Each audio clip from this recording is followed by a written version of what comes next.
Graça e paz, amados. É uma alegria estar novamente aqui, um privilégio estar compartilhando a palavra do Senhor com cada irmão que aqui está. Hoje eu quero estar estudando com vocês, trazendo uma palavra que Deus incomodou no meu coração. E esta palavra, ela se encontra em Atos, capítulo 3. Nós vamos estudar nesta noite do versículo 1 a 8, mas eu vou ler só o 6. E depois nós vamos estar trabalhando o conteúdo desse contexto. Atos, capítulo 3, versículo 6. A palavra de Deus que todos acharam, estão procurando. Atos 6, 3, 6. A palavra de Deus diz: Pedro, porém, lhe disse: não possuo nem prata nem ouro, mas o que eu tenho, isso te dou. Em nome de Jesus Cristo, o Nazareno, anda. Queridos, nós estamos sempre vivendo em uma eminência de crise. Você pode ver que o que mais se fala hoje é crise.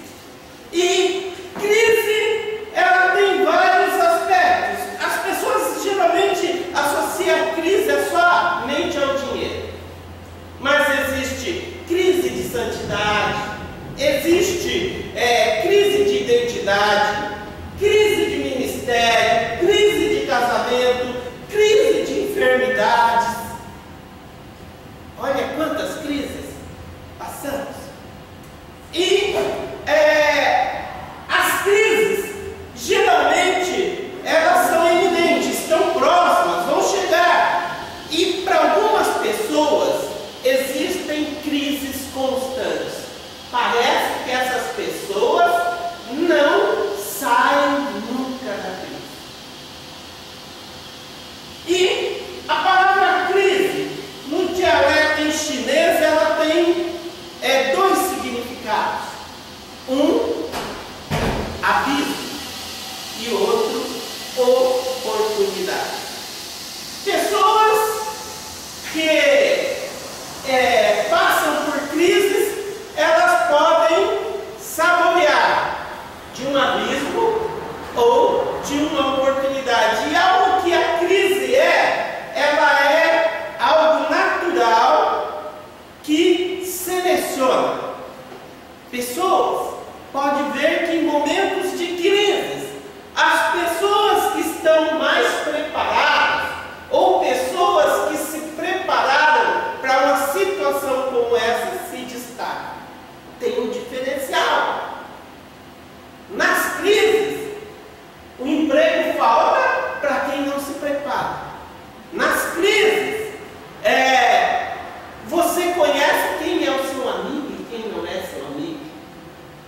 As crises, elas vêm para, de certa forma, nos testar.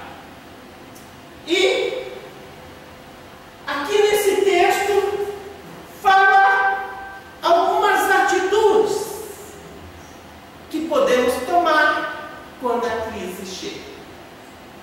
A primeira coisa que vemos aqui, a primeira atitude que podemos tirar é que, olha só, vamos ver o contexto anterior, capítulo 2, versículo 45.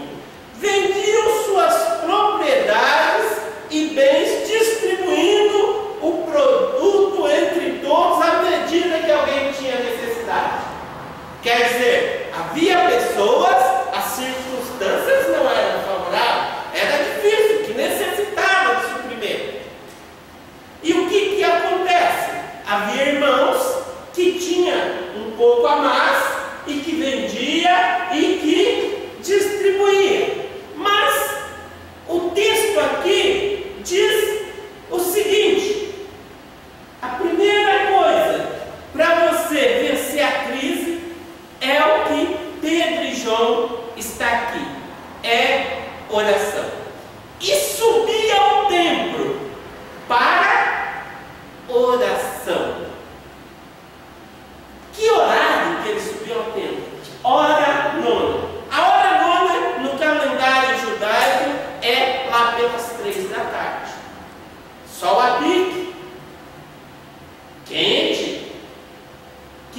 faziam? Provavelmente as pessoas ficavam numa praça e antigamente não tinha muito serviço. Nós lembramos daquela parábola que as pessoas às vezes ficavam numa praça, igual hoje a gente vê chapa, né?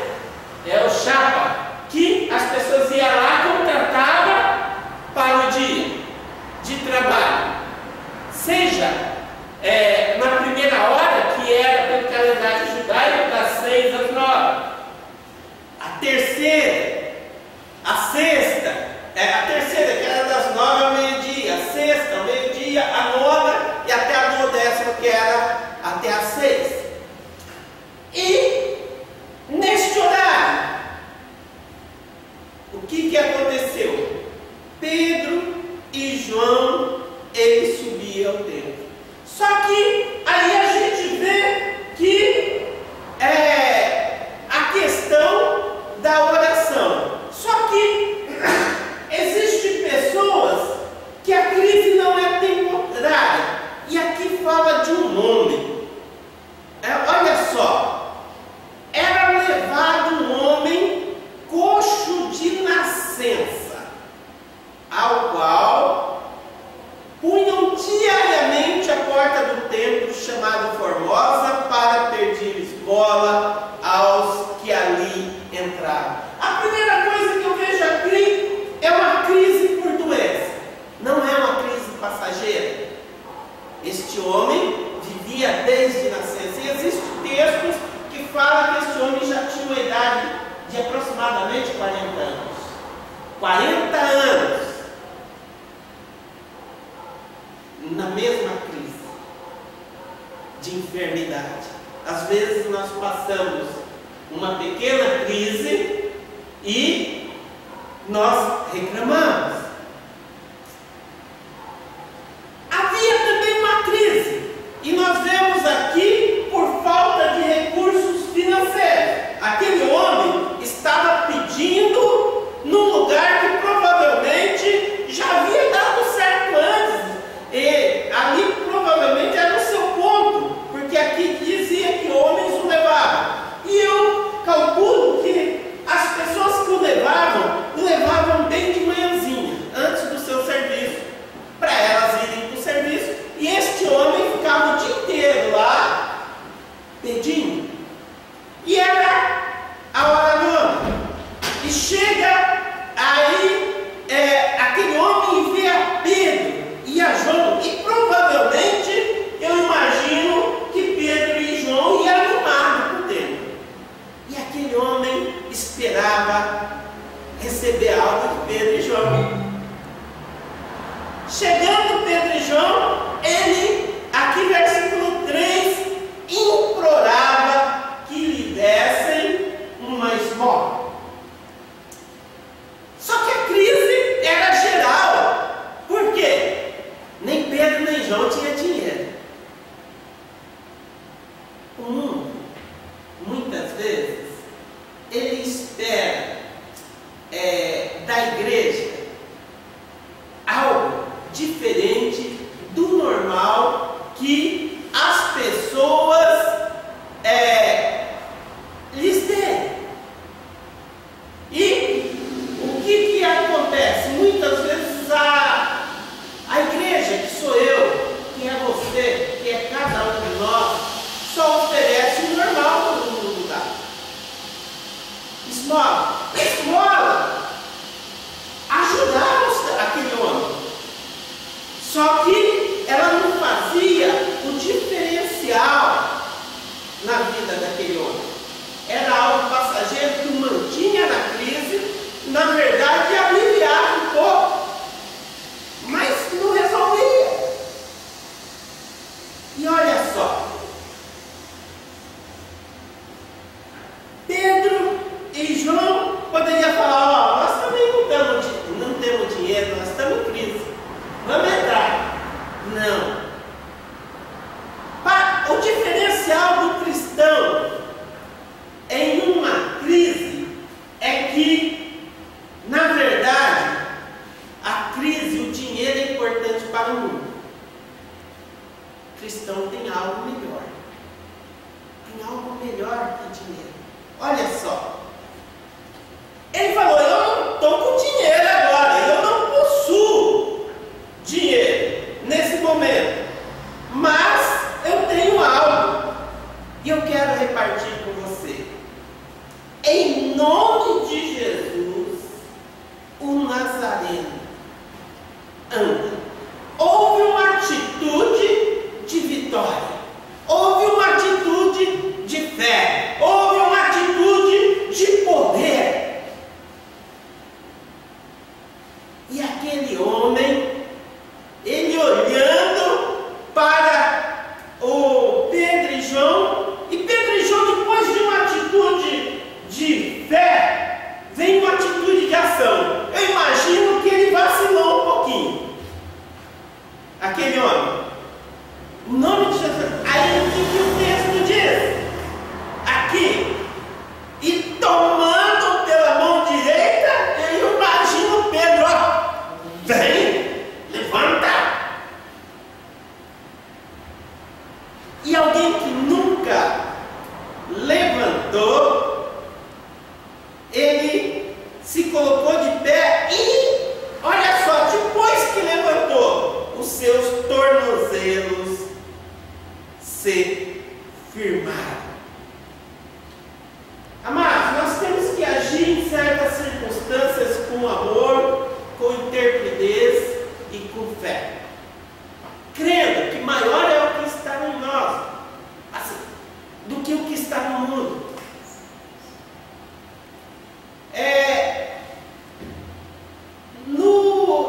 Em outras palavras, eu imagino que foi quase uma pregação sem palavra ali. Foi uma pregação por atitude. Nós não temos, mas temos algo diferente, o poder de Deus.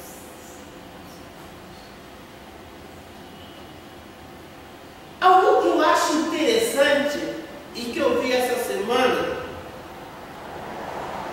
7 vezes na Bíblia fala que Jesus curou pessoas.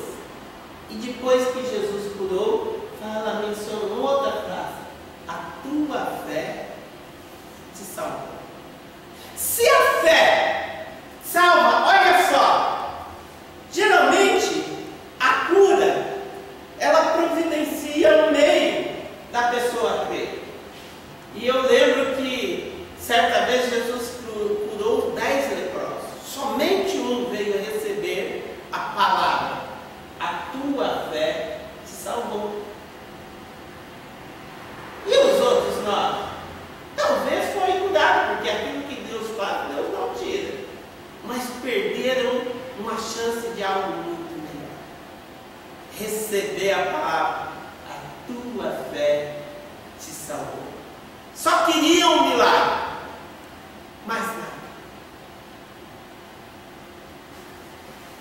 Algo que eu também vejo nesse texto e que são atitudes que nos faz enfrentar a crise e que aconteceu logo em seguida. Nós vemos aqui que versículo 8: se pôs de pé, passou a andar e, olha só, entrou com eles no templo. E não entrou de qualquer forma. O texto diz: saltando e louvando a Deus. A palavra diz, e não somente diz, ela ordena: regozijai-vos. De vez em quando, só um pouquinho, sempre.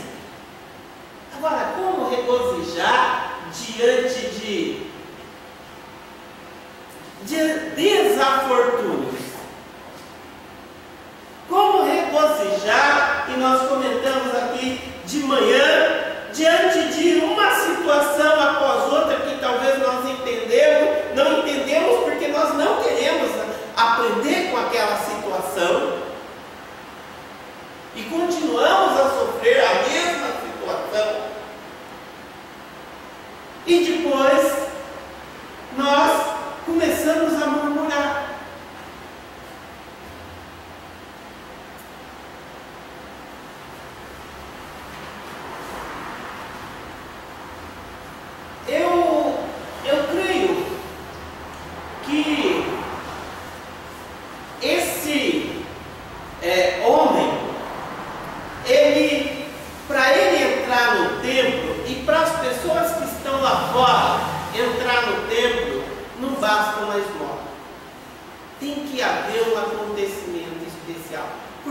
ensinando, o que ele vai fazer? Ó, eu vou, aqui fora está a mesma coisa que lá dentro. Eu não vejo diferencial. Qual é a diferença daqui de fora e de lá de dentro? E nós temos que ter essa diferença. Eu quero, nesta hora, dizer que basta nós vermos a história. E a história, na Bíblia, ela, de certa forma, conta de crises e mais crises de pessoas. José, 13 anos numa prisão. Só quis fazer o bem. E ainda deixando alguém rico, levantou-se um falso testemunho, uma injustiça contra ele e foi para a prisão. Agora, vocês pensam que José lá na prisão ficou se reclamando? Houve crise para José na prisão? José cresceu dentro da prisão. José se tornou dentro da prisão, provavelmente, fora o chefe da prisão, ele era a pessoa que cuidava de todas as coisas. E a palavra de Deus diz que quando a gente é fiel um pouco, sobre muito ele nos coloca. E o que aconteceu com José? A hora que ele passou aquele período de crise, ele cresceu muito mais. Nós devemos a cada dia nos alegrar com aquilo que Deus faz a cada momento e procurar em Deus nos convencer que a alegria é necessária, que a alegria é uma prática. Nem sempre a situação é fácil. E às vezes nós achamos e o mundo fala: você é louco, não faz sentido você conseguir ou ser alegre no meio de problemas e perseguição. É uma loucura. E como que você pode se alegrar se o próprio Deus, que poderia te tirar dessa situação, permite isso? Só que cedo de manhã, aqueles que conhecem a Deus, a irmã Brunilda falou uma frase, eu nunca pensei dessa forma. Quem conhece a Deus, ele sabe o Deus que serve, sabe aquilo que o Deus que serve pensa sobre a sua vida. Ele não depende daquilo que o mundo fala. E olha só, o que aconteceu, crises também com profetas, com homens de Deus.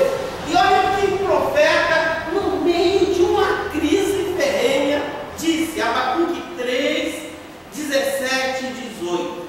Olha só, ele diz: ainda que a figueira não floresça, nem haja fruto na vide, ainda que o produto da oliveira falte, e os campos não produzam mantimento, ainda que as ovelhas sejam exterminadas e nos currais não haja gado, todavia eu me alegrarei no Senhor e exultarei o Deus da minha salvação. Que coisa, hein? Será que nós podemos falar isso? Será que quando Deus escolhe nos corrigir com fome, talvez com insucesso na vida, será coisas. Eu quero dizer que o júbilo espiritual não é uma ignorância, não é uma utopia, nem irreverência. Nós podemos glorificar a Deus, meio no mesmo da crise e da assolação, para entender que a fé está acima das circunstâncias. E olha só o que Jó viveu uma crise tremenda. O que Jó falou em Jó 5:26? Da assolação e da fome te rirás e não temerás. Nós temos motivo de júbilo, amados. Nós sabemos qual que é o final. Nós sabemos que há dificuldades, existem dificuldades, mas nós sabemos o final. Então, eu quero dizer, não tenho muitas boas notícias para cada um de vocês. Se prepare mesmo para um desastre econômico de proporções prováveis.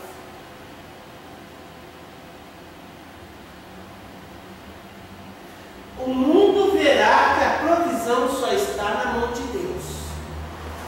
E que o sobrenatural nessa circunstância vai ser a nossa alma.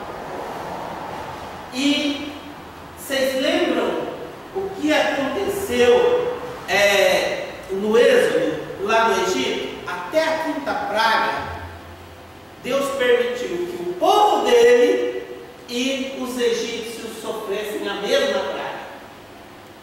Só que após a quinta praga, Deus fez uma separação. Quem sofria era quem não era de Deus.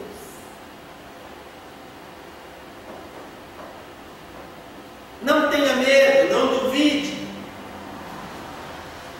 Nos últimos dias, uma coisa que nós temos que saber é que em uma crise, as riquezas elas não são exterminadas, não são perdidas. Elas simplesmente mudam de mão de dono. Ela sai de alguém que estava despreparado para a crise, para as mãos de alguém que estava preparado para aquele momento. Então, nós temos que aprender com a formiga. A formiga usa um tempo árduo, no verão, onde tem fartura, e ela estoca. E louva a Deus. E quando vem os tempos difíceis, às vezes as pessoas falam: olha, até alguns dias atrás parecia que estava fácil alguém comprar uma casa. Financiava praticamente até 100%. Mudou. Agora parece que as pessoas têm que ter 50%. Agora, quem nunca teve e não aprender a poupar, vai ter como? Vai ficar mais difícil. Agora, tem um porém. Com essa situação, a tendência é muitas pessoas não poderem comprar algo. E quem tem um pouquinho e guardou um pouquinho, vai ver o preço cair e vai poder comprar algo acima daquilo que ele espera. Por quê? Porque em uma crise, muitas vezes se compra as coisas até por 20% do valor real. E aquilo que foi abismo para outro, pode ser oportunidade para quem está preparado. Amém? Eu espero que Deus tenha falado no seu coração. Deus está me falando muitas coisas. Eu vou pregar mais para frente, dando ênfase na questão do regozijo, dando ênfase na questão da mordomia, dando ênfase questão da fé, porque se você não crer que vai haver, você já imaginou se o rei, ali José falar, ó, vai ter 7 anos de fartura e 7 anos de fome, o rei, durante os 7 anos de fartura, fala, ó, esse cara está delirando, não vai ter fome nenhuma, olha como está a produção, e não cresce. Naquela época, o Egito se tornou uma potência no mundo devido a um homem de Deus que deu uma estratégia, e até um ímpio que, vendo que era um homem de Deus, colocou na mão de José. E não foi a primeira vez, foi a terceira vez, porque o primeiro foi Potifar, que ele via que tudo Deus prosperava na vida de José. Falou, ó, toma tudo, gerencia tudo, não quer nem saber.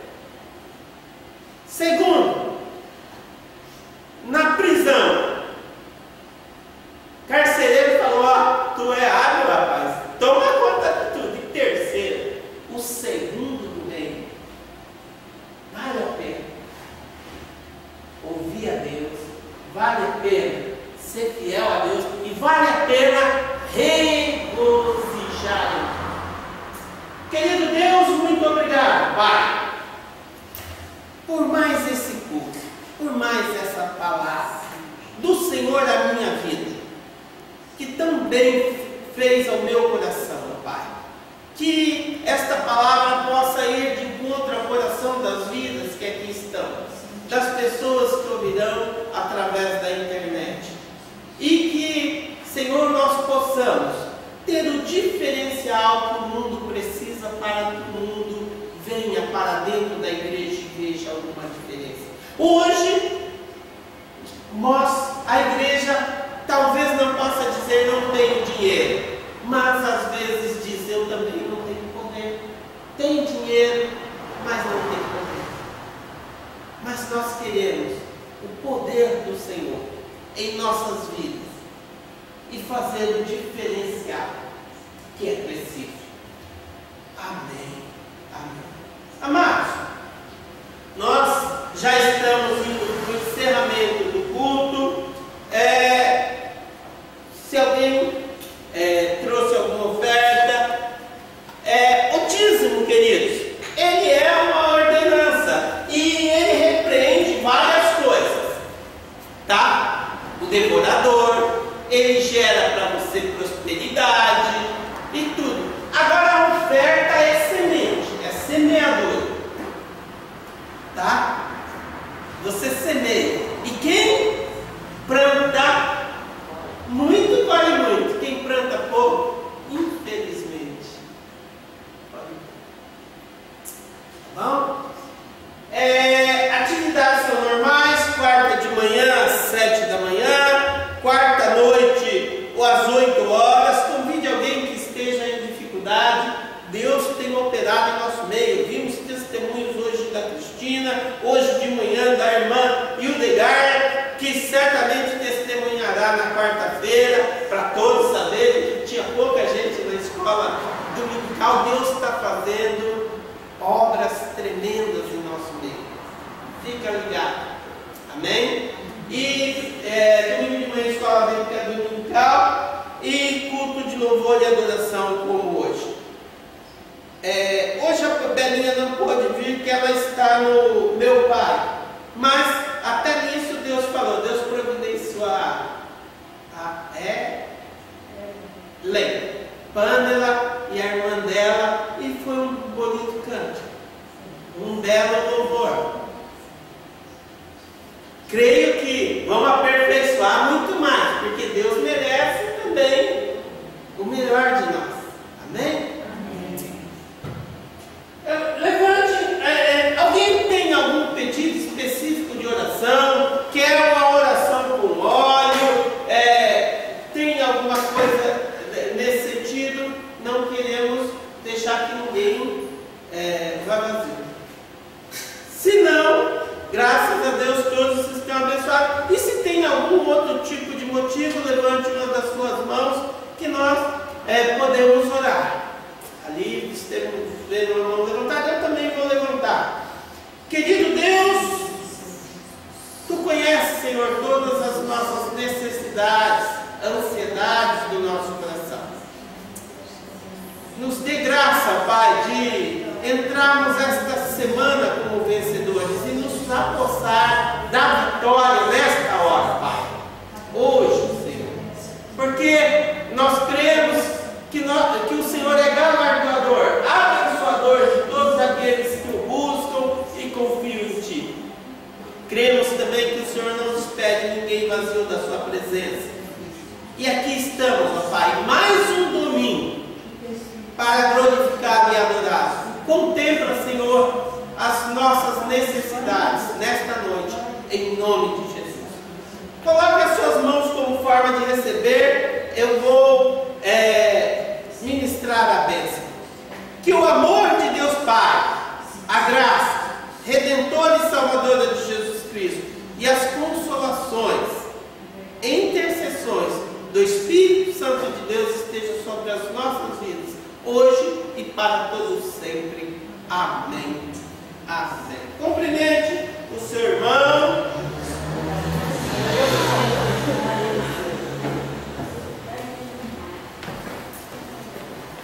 Glória a Deus.